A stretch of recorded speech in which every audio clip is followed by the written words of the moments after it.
तो मैं आपको एक ऑडियो सुनाता हूं। हेलो। सर नमस्ते सर। नमस्ते। सर बोलिए सर। देखिए, जो आपने एफआईआर नंबर मुझे सेंड किया है, इस नंबर के खिलाफ 17 कंप्लेंट्स हमारे पास। आप ये नंबर यूज कर रहे हैं? मैंने नहीं यूज करता हूँ सर। अभी कहाँ से बात कर रहे हो? सर कर्नाटका सर, वो घर में हूँ सर। ओके, इसके लिए आप अपनी स्टेट में रिकॉर्ड करवाइए ताकि ये नंबर ब्लॉक कर दिया जाए, फ्यूचर में आपको कोई प्रॉब्लम ना हो। Okay, yes sir. अभी मैं आपको कनेक्ट कर रहा हूँ, ये आपका इन्वेस्टिगेशन ऑफिसर है। आप अपनी स्टेट में रिकॉर्ड करवाइए ताकि ये नंबर ब्लॉक कर दिया जाए। Okay, yes sir, yes sir, yes sir. अब बताइएगा मैं किसके साथ बात कर रहा हूँ। अपना आधार कार्ड मुझे शो कीजिएगा वेरीफाई करने के लिए, बताइएगा। सर मेरे पास अभी नहीं है sir Aadhaar card sir, please sir. Phone आपके फोन में है? नहीं सर। फोन में आधार कार्ड की पिक्चर नहीं है आपके पास? नहीं सर। नंबर याद है आपको? सर नहीं है सर, नंबर भी याद नहीं है सर। हमने सिर्फ वेरीफाई करना है। ओके, वेरीफाई करने के लिए नहीं सर। आप डरिए ना, डरिए ना। अगर आपने कुछ नहीं किया तो आप डरिए ना। हाँ सर, हाँ सर। अगर आपके पास आधार कार्ड है तो मुझे दिखा दीजिए वेरीफाई करने के नहीं लिए। सर, नहीं सर, मैं गांव को आया था सर, घर में है सर। ओके,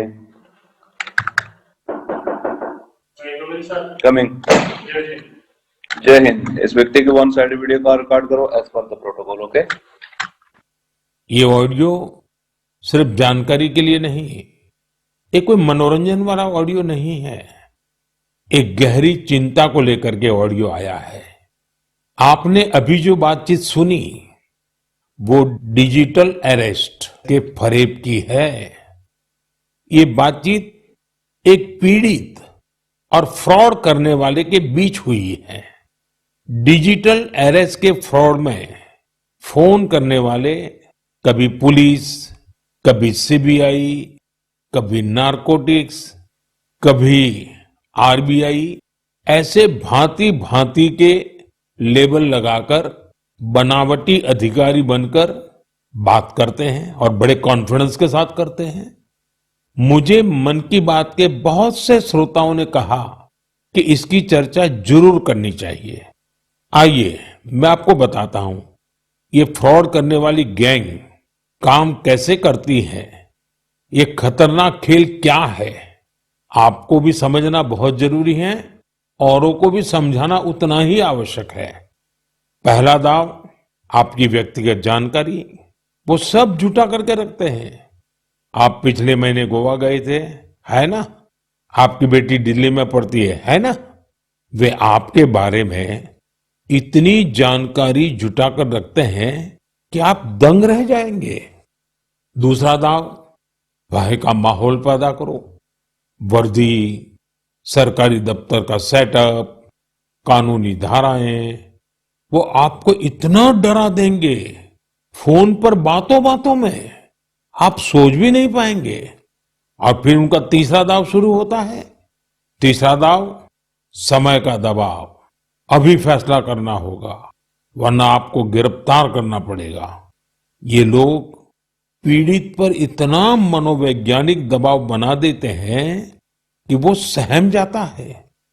डिजिटल अरेस्ट के शिकार होने वालों में हर वर्ग, हर उम्र के लोग हैं।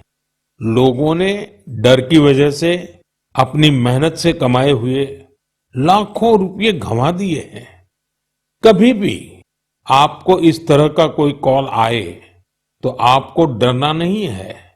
आपको पता होना चाहिए कोई भी जांच एजेंसी फोन कॉल या वीडियो कॉल पर इस तरह पूछताछ कभी भी नहीं करती। मैं आपको डिजिटल सुरक्षा के 3 चरण बताता हूं। ये 3 चरण है: रुको, सोचो, एक्शन लो। कॉल आते ही रुको, घबराए नहीं, शांत रहे, जल्दबाजी में कोई कदम न उठाएं, किसी को अपनी व्यक्तिगत जानकारी न दें। संभव हो तो स्क्रीनशॉट लें और रिकॉर्डिंग जरूर करें। इसके बाद आता है दूसरा चरण। पहला चरण था रुको, दूसरा चरण है सोचो। कोई भी सरकारी एजेंसी फोन पर ऐसे धमकी नहीं देती।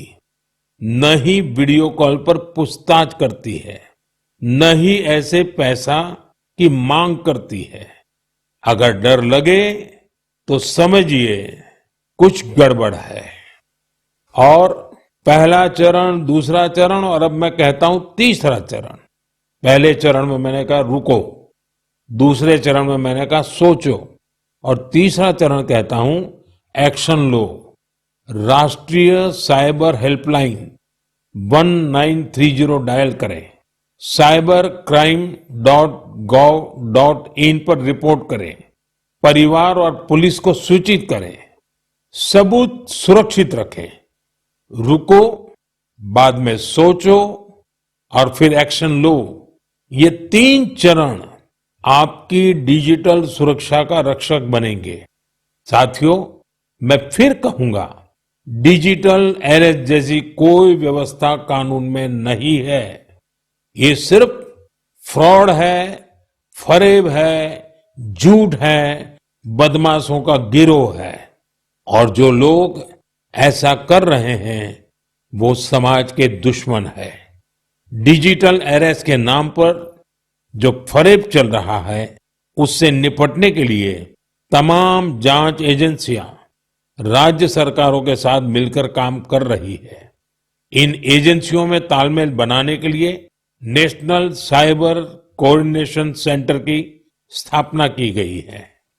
एजेंसियों की तरफ से ऐसे फ्रॉड करने वाली हजारों वीडियो कॉलिंग आईडी को ब्लॉक किया गया है। लाखों सिम कार्ड, मोबाइल फोन और बैंक अकाउंट्स को भी ब्लॉक किया गया है। एजेंसियां अपना काम कर रही है, लेकिन डिजिटल अरेस्ट के नाम पर हो रहे स्कैम से बचने के लिए बहुत जरूरी है हर किसी की जागरूकता, हर नागरिक की जागरूकता। जो लोग भी इस तरह के साइबर फ्रॉड का शिकार होते हैं, उन्हें ज्यादा से ज्यादा लोगों को इसके बारे में बताना चाहिए। आप जागरूकता के लिए #सेफ डिजिटल इंडिया का प्रयोग कर सकते हैं। मैं स्कूलों और कॉलेजों को भी कहूंगा कि साइबर स्कैम के खिलाफ मुहिम में छात्रों को भी जोड़े। समाज में सबके प्रयासों से ही हम इस चुनौती का मुकाबला कर सकते हैं।